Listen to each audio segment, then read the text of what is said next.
Student, welcome to Spandan Academy. Today we read Civics of 7th class, chapter 15th. The President and the Central Council of Ministers. राष्ट्रपति एवं केंद्रीय मंत्री परिषद. The government working for the whole nation is called the central or union government.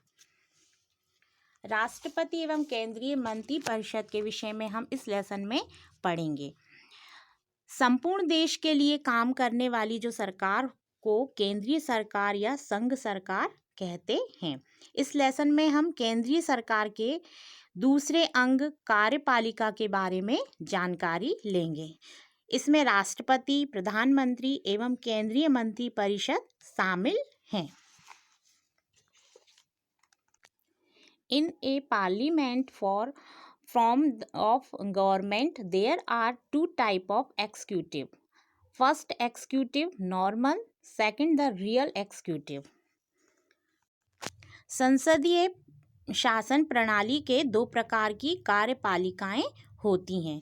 First है नाम मात्र की कार्यपालिका एवं वास्तविक कार्यपालिका। नाम मात्र की जो कार्यपालिका में देश का जो प्रधान राष्ट्रपति केवल संवैधानिक प्रधान होता है, उसकी शक्तियों का वास्तविक प्रयोग मंत्री परिषद करती है। इसमें जो कार्यपालिका का जो प्रधान निर्वाचित अथवा वंशानुगत हो सकता है। इंग्लैंड में ये वंशानुगत है तथा भारत में निर्वाचित होता है। वास्तविक में कार्यपालिका में देश का जो मुखिया निर्वाचित होता है तथा शक्तियों का प्रयोग वह स्वयं करता है। और अमेरिका का जो राष्ट्रपति देश का वास्तविक कार्यपालिका का मुख्य होता है। द प्रेसिडेंट राष्ट्रपति। अब हम राष्ट्रपति के विषय में देखेंगे। तो राष्ट्रपति भारत के शासक का मुख्य होता है और सरकार के जो समस्त कार्य राष्ट्रपति के नाम से किया जाता है। भारत का राष्ट्रपति बनने के लिए निम्नलिखित आवश्यकताएं होती हैं। इसमें फर्स्ट होता है कि वह भारत का नागरिक होना चाहिए, उसकी आयु 35 वर्ष की आयु पूरी कर चुका होना चाहिए, वह लोकसभा का सदस्य चुनने जाने की योग्यता रखता हो, वह किसी सरकार लाभ से पद पर कार्यरत ना हो। राष्ट्रपति का जो चुनाव राज्य की विधानसभा, विधान परिषद और संसद से निर्वाचित सदस्यों के द्वारा किया जाता है। इसमें जो प्रत्यक्ष निर्वाचन प्रणाली कहते हैं, इसको क्या बोलते हैं? अप्रत्यक्ष निर्वाचन प्रणाली इसको कहते हैं। कानून बनाने में राष्ट्रपति की मुख्य भूमिका होती है और कोई भी जो विधेयक अब तक कानून नहीं बनता जब तक कि उस पर राष्ट्रपति के सिग्नेचर नहीं हो सकते। राष्ट्रपति यदि चाहे तो विधेयक को पुनः विचार के लिए सदन को दोबारा लौटा सकता है। वे कोई भी जो सुझाव विधेयक में शामिल करने के लिए दे सकते हैं। यदि संसद में दोनों सदन दोबारा उसी विधेयक को पारित कर देता है तो राष्ट्रपति को अपना सिग्नेचर करके उसको स्वीकृति प्रदान करना पड़ती है। Power of the president.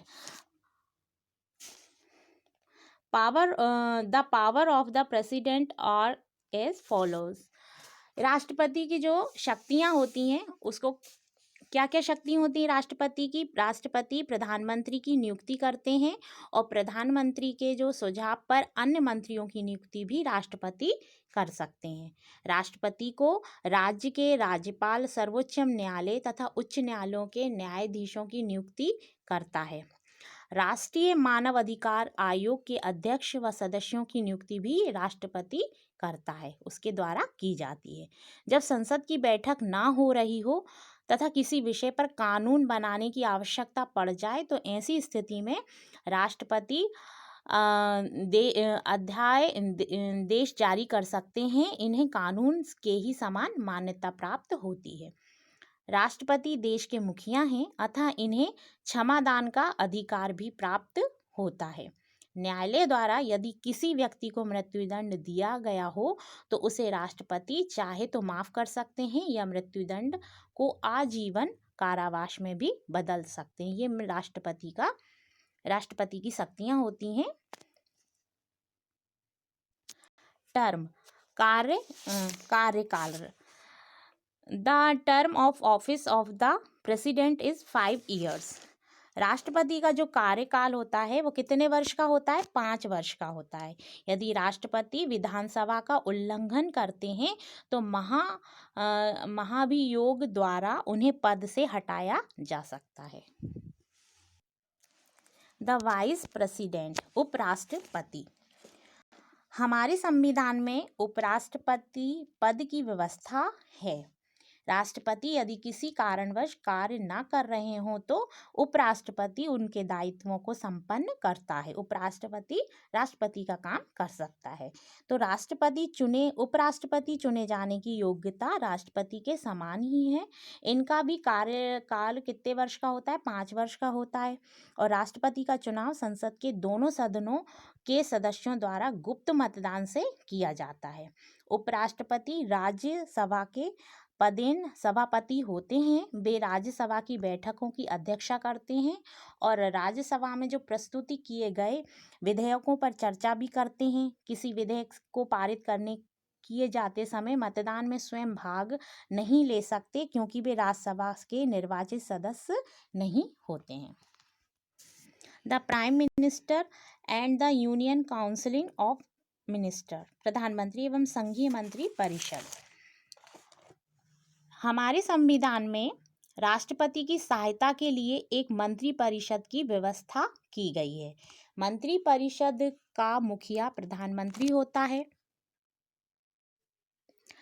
हमारे संविधान में दी गई जो व्यवस्था के अनुसार लोकसभा में जिस दल को बहुमत प्राप्त होता है उस दल के नेता को राष्ट्रपति सरकार गठित करने के लिए आमंत्रित करता है और प्रधानमंत्री एवं मंत्री परिषद के अन्य जो सदस्य को एक पद एवं गोपनीयता की शपथ राष्ट्रपति द्वारा दिलाई जाती है।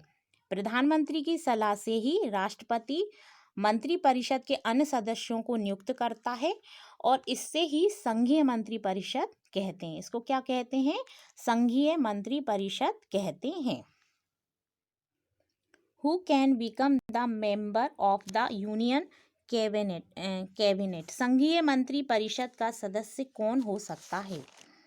तो जो व्यक्ति संसद के किसी सदन के सदस्य होते हैं वे ही प्रायः कौन बन जाते हैं? मंत्री बन जाते हैं। यदि कोई व्यक्ति मंत्री बनते समय संसद के किसी सदन के सदस्य नहीं है तो उन्हें 6 माह के भीतर किसी सदन का सदस्य निर्वाचित होना आवश्यक होता है संघीय मंत्री परिषद बनने के लिए।